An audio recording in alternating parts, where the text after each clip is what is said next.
जय श्री राम दोस्तों। रामचरितमानस के 7वें एपिसोड में आप सभी राम भक्तों का स्वागत है। आज हमारी चर्चा का विषय बालकांड दोहा संख्या 55 से 65 तक रहेगा। पिछले एपिसोड से शिव जी और सती जी की कथा चल रही है, जिसमें शिव जी ध्यान में बैठकर सती जी के विषय में सब कुछ जान जाते हैं। दोहा 56 चौपाई 3 में कहते हैं, हरि इच्छा भावी बलवाना,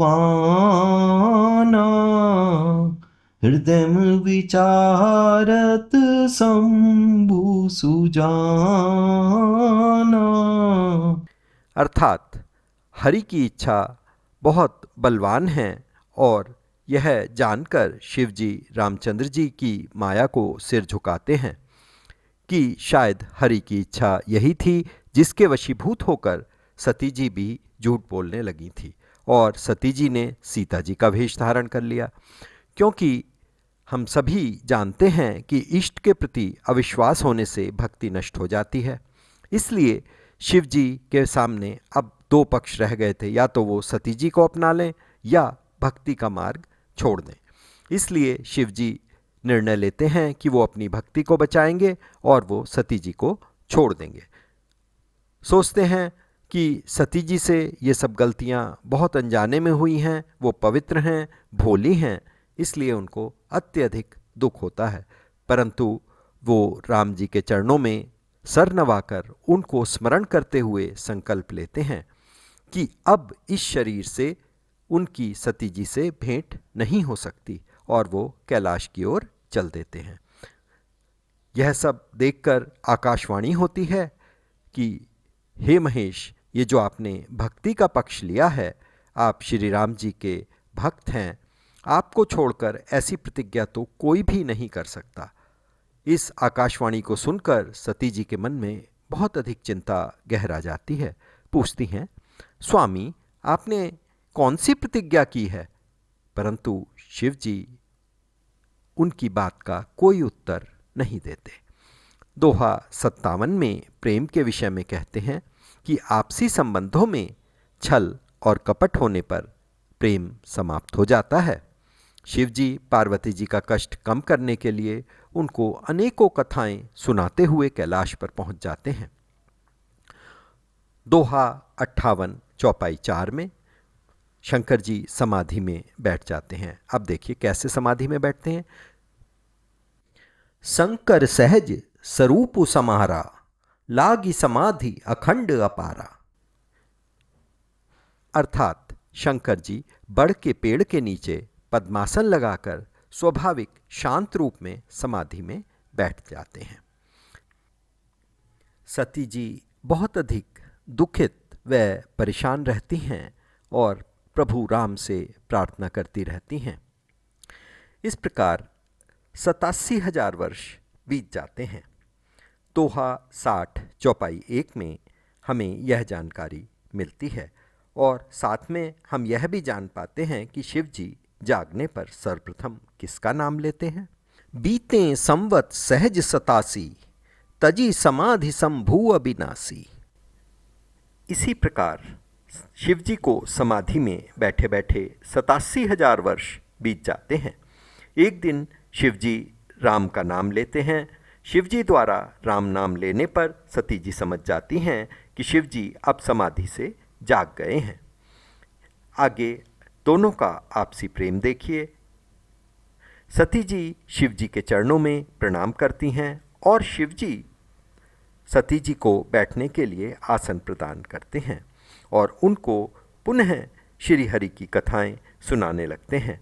उन दिनों ब्रह्मा जी ने सती जी के पिता दक्ष प्रजापति को सभी प्रजापतियों का राजा बना दिया था।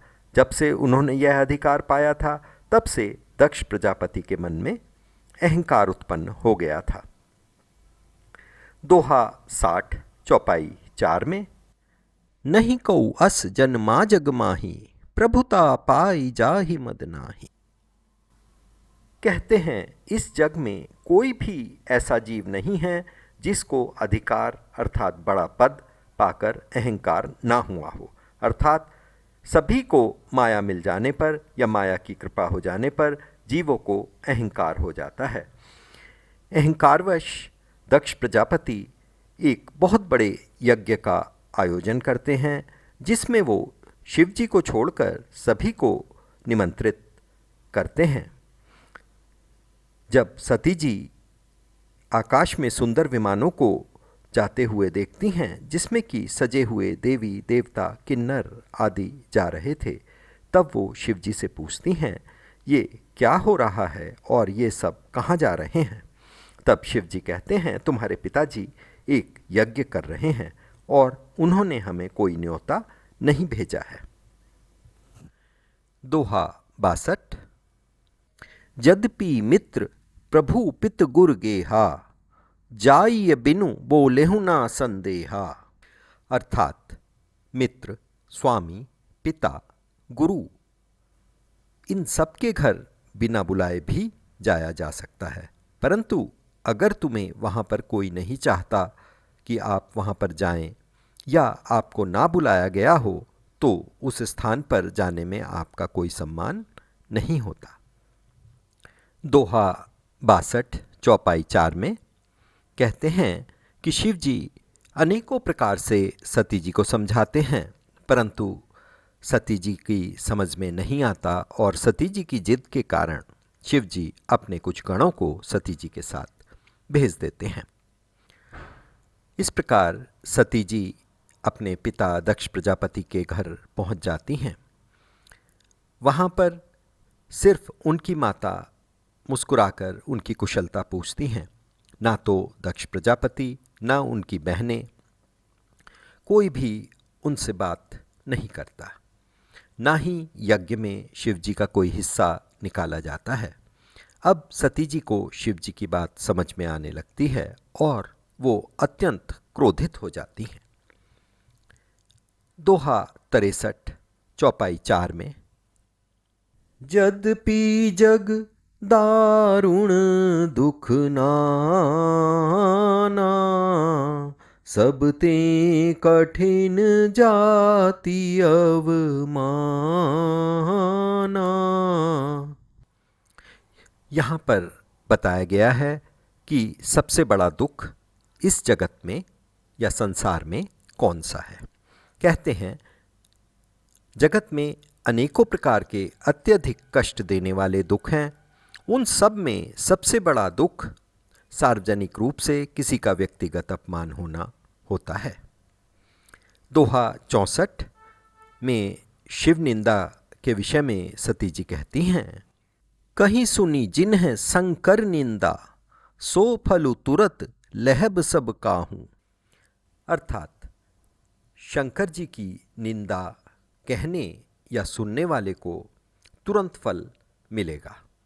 आगे दोहा 64 की ही चौपाई 2 में कहती हैं कि नियम यह है कि जहाँ कोई भी किसी संत की, शिव जी की, विष्णु जी की निंदा करता है, तो या तो वह व्यक्ति वहाँ से कान बंद करके चला जाए, अन्यथा अगर उसमें सामर्थ्य है तो वो निंदा करने वाले की जीभ काट ले।